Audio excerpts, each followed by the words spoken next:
Tere! Minu nimi on Tauno Rahnu ja ma töötan Rakvere linnuses giidina. Ja täna ma tahaks teile rääkida ühest rüütliordust, kes tegutses meil siin Baltimaadel ja konkreetsemalt siis loomulikult ka Eestis. See ordu oli sõjalis-vaimulik ordu. See tähendas seda, et selle liikmed olid andnud mungatõotuse ja sõdisid sõjameestena katoliikliku kiriku armeena siis. Tuntumad vaimulikud rüütliordud, nende tegevus jääb eelkõige siis on seotud nende aladega Jeruusalemma, Palestiina ehk siis Pühale maale tehtud ristisõjad. Ja tuntumad neist on loomulikult siis templiordu, mis oli üldse kõige esimene rüütliordu, ja johaniitide ordu ning Saksa ordu. Kaks viimast muideks eksisteerivad ka tänapäeval. Johaniitide ordu järeltulijaks peab ennast Malta ordu ja Saksa ordu peakorter asub tänapäeval siis Austria pealinnas Viinis. Küll aga on nende tegevuse eesmärgid loomulikult muutunud. Aga enne kui me jõuame meid huvitav orduni, tuleks rääkida paari sõnaga ka olukorrast, mis valitses siinkandis enne nende ristisõdijate siia saabumist. 12. sajandi lõpus olid Eesti, Läti, Leedu ja siis ka Preisimaa. See oli piirkond, kus olid võimul viimased paganlikud hõimud Euroopas üldse.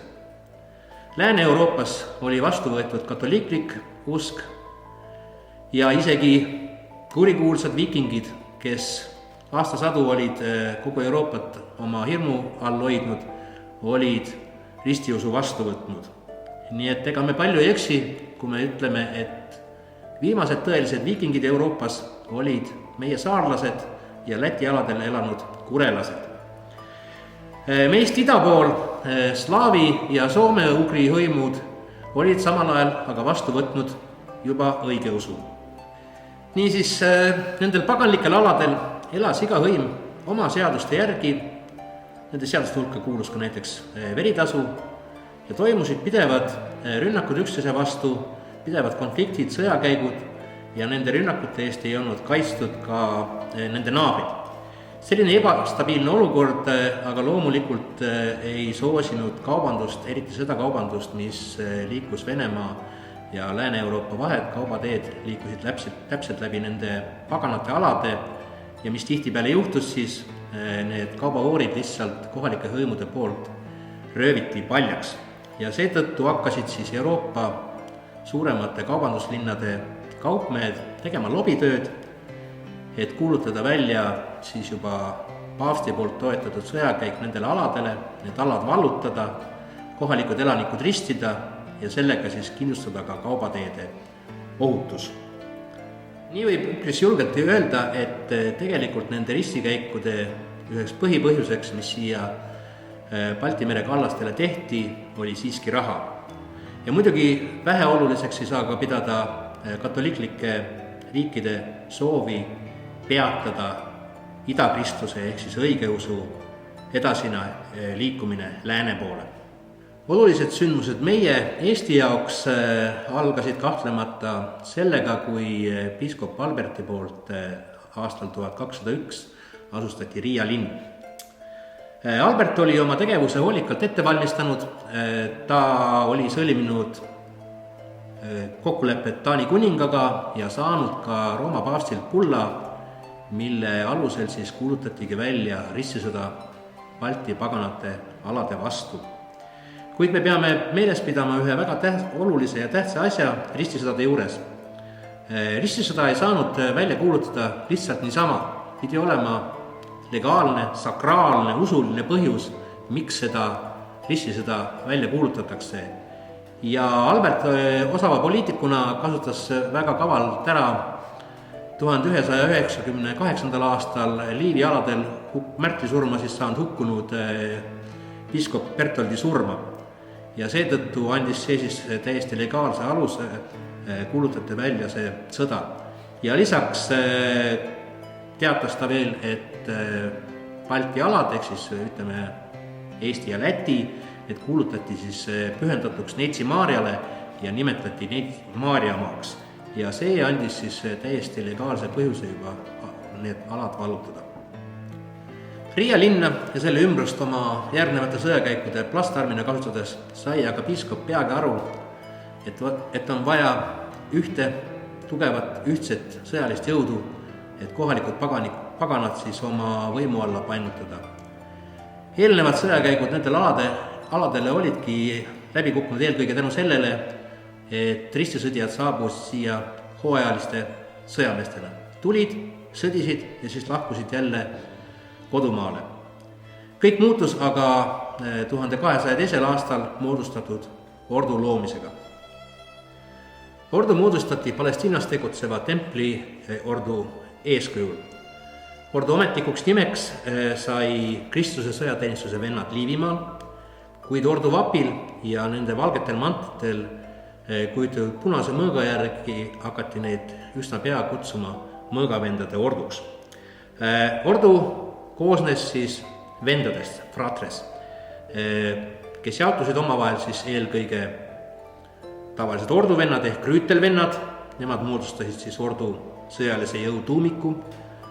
Teiseks olid preestervennad. Preestervennad lahingutes ei osalenud, kuid nende roll ordus oli siis vaimne pool, nad olid ordurüütlite pihiisad ja arvatavasti ka tegelesid erinevate majanduslike ja bürokraatlike teemadega. Ja kolmandaks olid siis teenijavennad, kes siis omakorda jaotusid veel kaheks, kes olid siis käsitöölised ja sõjasulased, ehk siis üks pool hoolitses erinevate tööde eest ordus ja teine pool oli siis rüütelvendadel abis lahingus. Ordu reeglid olid väga karmid ja spartalikud. Rüütel ordusse astudes loovutas kogu oma maise vara ordule, endale ei jäetud midagi. Orduvennal ei tohtinud olla isegi kõige väiksemat isiklikku rahasummat. Kõik, mis ordurüütel vajas, andis talle ordu, ehk siis riided, relvastuse, hobused ja kõik selline kraam. Mingid luksusesemeid ja värvilisi riided ja mingid sellised asja, mitte midagi ordurüütel omada ei tohtinud. Oma varustust ja riideid hoidsid nad kastis ja see kast ei tohtinud olla isegi lukustatud, et ordumeister saaks seda kontrollida vajadusel.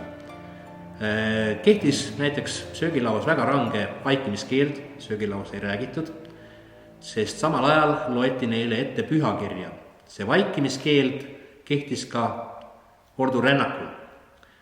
Magasid ordurüütlid kõik ühes ruumis koos, mida ruumi nimetati dormitooriumiks ja läbi põles siis ruumi keskel oli valgustatud see ruum, et pimedaks ei lastud seda ruumi kunagi minna.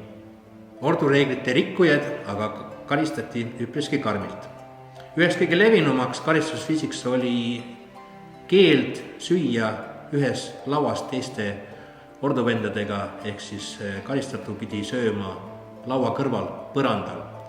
Aga loomulikult raskemate rikkumiste eest siis võidi ka ordust välja visata või ka hukata. 1204. aastal kinnitas paavst Innocentius III ordu põhikirja ja ordu allutati piiskop Albertile.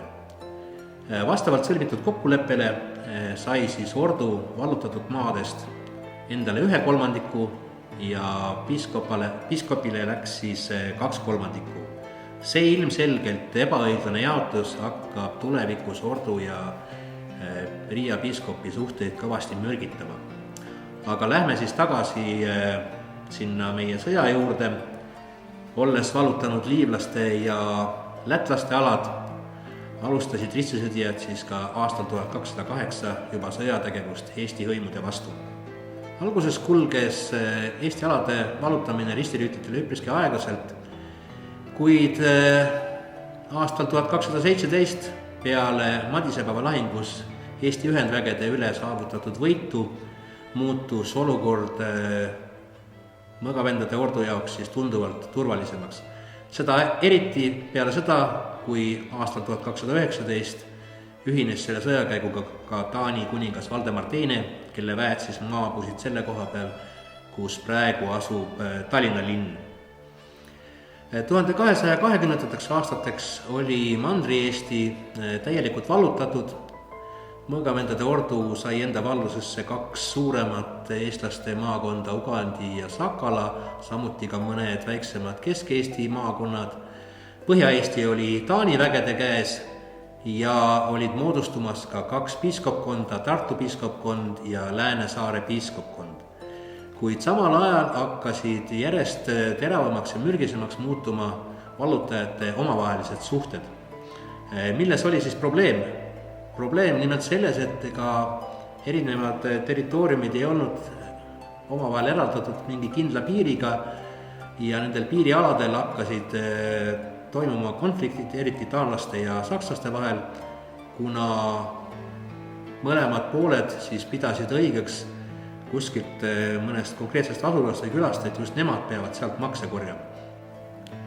Head ei olnud ka suhted Riia piiskopi siis ja ordu vahel, kuna nagu ma eelpool mainisin, siis see maade ebaühtlane jaotus ordule eriti ei meeldinud. Nemad olid ära teinud ju kogu selle raske ja verise töö ja said selle eest siis ainult kõige väiksema osa.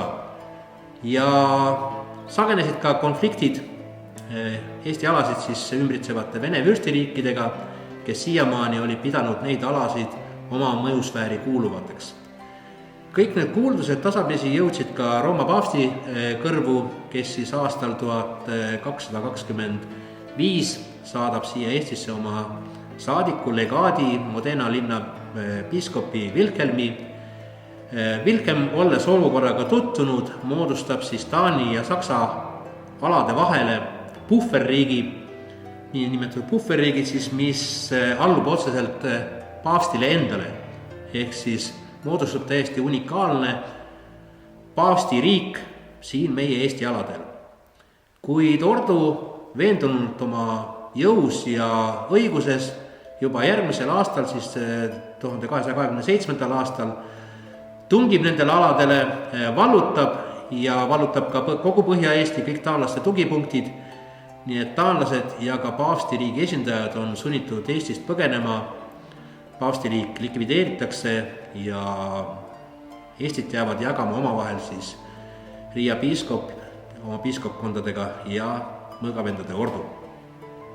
Olles vallutanud Baltikumi, pöördub nüüd rüütlite tähelepanu juba lõunasse, Lätis siis veel lõuna poole, kus Leedu paganlikud võimud on muutunud järjest tugevamaks ja on lausa moodustamas oma riiki ja muutumas järjest ohtlikemaks ka oma naabritele, nii Vene vürstidele kui ka sakslastele.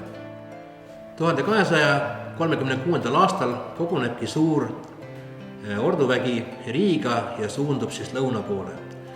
Orduväes on umbes 55 ordurüütlit, 550 umbes ka sõjasulast ja lisaks arvukalt abivägesid.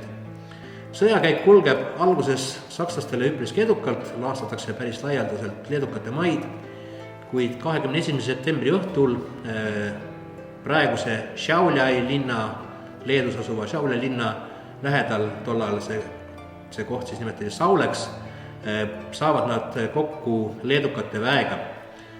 Vastu õhtult enam keegi lahingut pidama ei hakka ja rüütlida, et ennast kindlustada, asuvad siis ööbima Soosaarele. Kui töö jooksul saabub leedukatele juurde arvukalt lisavägesid, abivägesid ja päiksetõusuga asuvad leedukad rünnakule. Kuna maapind laagriplatsi ümber oli soine ja see ei sobinud rasketele rüütlitele lahingupidamiseks, siis sakslaste vastupanu on üpriski nõrk ja peagi pöörduvad niinimetatud abiväed ja sõjalisulased põgenema. Lahingule välja jääb siis ainult ordumeister Volpin koos oma rüütlitega, kes siis seal lahinguväljal ka viimseni maha lüüakse, kuna leedukate väed lihtsalt on niivõrd arvult üle, et isegi see suur hulk rüütleid ei suuda ennast nende vastu kaitsta. Põgenemisel tapetakse ka veel suur hulk sõjasulaseid ja lahing on sellega kaotatud. Lahingus langes siis 49 rütelvenda, umbes 500 teenijavenda ja sõjasulast. See oli umbes pool kogu ordu sõjalisest jõust ja sellega siis tegelikult ordu oma eksisteerimisega lõpetas. Ordu jäänused aasta 1237 liideti Saksa orduga ja siis Saksa ordu juba lisades sinna oma jõude juurde, moodustas sellest eraldi juba Liivi ordu, aga see ei olnud enam selline sõltumatu rüütliordu, vaid ainult Saksa ordu haru, mis tegutses siis Liivimaal. Aga see on ka hoopis teine lugu juba. Huvitava infokilluna võin teile aga lisada, et meil kõigile eestlastele vägagi tuntud ja armastatud metsatöölu laul Lahinguväljal näeme raisk on tegelikult kirjutatud mõeldes just selle samale Saule lahingule. Ja aastal 2000 kuulutasid Läti ja Leedu parlamendid 22. septembri ehk siis Saule lahingu toimumispäeva Balti ühtsuse päevaks. Aga viimasena tahaksin ma anda teile ka ühe koduse ülesande ja ülesandeks oleks siis järgmine, et proovige leida üles info selle kohta, milline tulevane Inglismaa kuningas osales 14. sajandil nendes ristisõdades Baltimaal. Oma vastused võite panna meie video YouTube'i alla kommentaaridesse. Kõigile suur tänu, aitäh kuulamast, püsige terved ja toredat kevadet!